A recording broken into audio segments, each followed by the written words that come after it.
Bonjour, bienvenue sur ABC Juris. Aujourd'hui, je vous présente une décision de la Cour de justice de l'Union européenne concernant l'interprétation de l'article 5.1 du règlement Bruxelles I qui concerne la compétence en matière contractuelle. En l'espèce, la Cour suprême de Finlande a posé une question préjudicielle à la Cour de justice de l'Union européenne dans le cadre d'un litige qui opposait une compagnie d'assurance irlandaise et son client, une société finlandaise, à une société de transport du Royaume-Uni. La société de transport du Royaume-Uni avait été chargée de transporter une marchandise depuis la Finlande jusqu'au Royaume-Uni. Celle-ci a été perdue. La société finlandaise et son assureur ont donc décidé d'assigner la société du Royaume-Uni devant les juridictions finlandaises. En première instance, les juridictions finlandaises se sont reconnues compétentes et la société du Royaume-Uni a donc décidé de former appel. En appel, la Cour d'appel finlandaise a estimé qu'elle n'était pas compétente. La société finlandaise et son assureur ont donc décidé de faire un recours devant la Cour suprême. La Cour suprême a décidé de poser une question préjudicielle à la Cour de justice de l'Union européenne.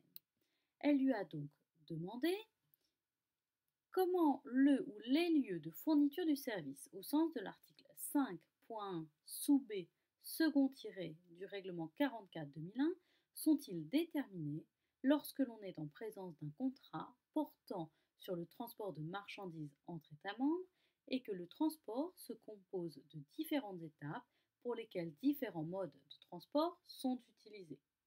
Donc, la question qui était posée, c'est celle de la juridiction compétente dans le cas d'une fourniture de service, dans un contrat de transport, donc qui correspond au contrat de transport, et la détermination du lieu où le service a été ou aurait dû être fourni.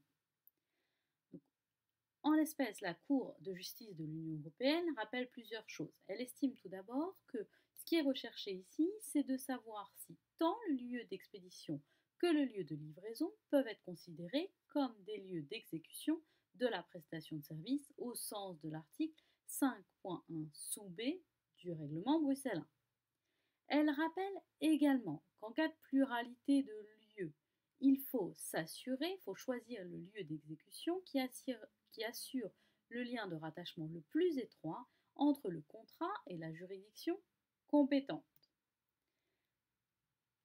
Donc ça, c'est la décision Woodfloor de 2010.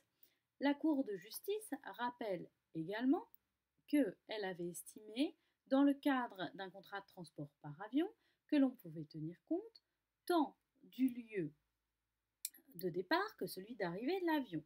C'est l'arrêt du 9 juillet 2009, Reder. La Cour de justice constate aussi que, en l'espèce, le lieu d'exécution, le lieu d'expédition, pardon, pas d'exécution, le lieu d'expédition peut être considéré comme un lieu d'exécution puisque la marchandise est récupérée en ce lieu, qu'elle est arrimée en ce lieu, et donc que dès l'expédition, le transporteur a des obligations. La Cour de justice de l'Union européenne en conclut donc, en suivant les préconisations de l'avocat général, que l'article 5.1 sous B second tiré du règlement CE 44/2001 du Conseil du 22 décembre 2000 concernant la compétence judiciaire, la reconnaissance et l'exécution des décisions en matière civile et commerciale doit être interprété en ce sens que, dans le cadre d'un contrat portant sur le transport d'une marchandise entre États membres, en plusieurs étapes, avec escale et au moyen de différents modes de transport, tel celui en cause au principal, tant le lieu d'expédition que le lieu de livraison de la marchandise constituent des lieux de fourniture du service de transport au sens de cette disposition.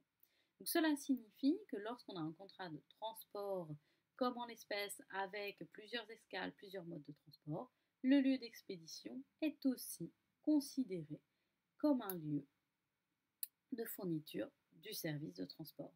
Et donc, en l'espèce, les juridictions finlandaises étaient bien compétentes. Voici pour cette décision. Je vous rappelle que tout l'été, je vous proposerai des décisions de justice présentées en vidéo, notamment pour ceux qui passent le CRFPA.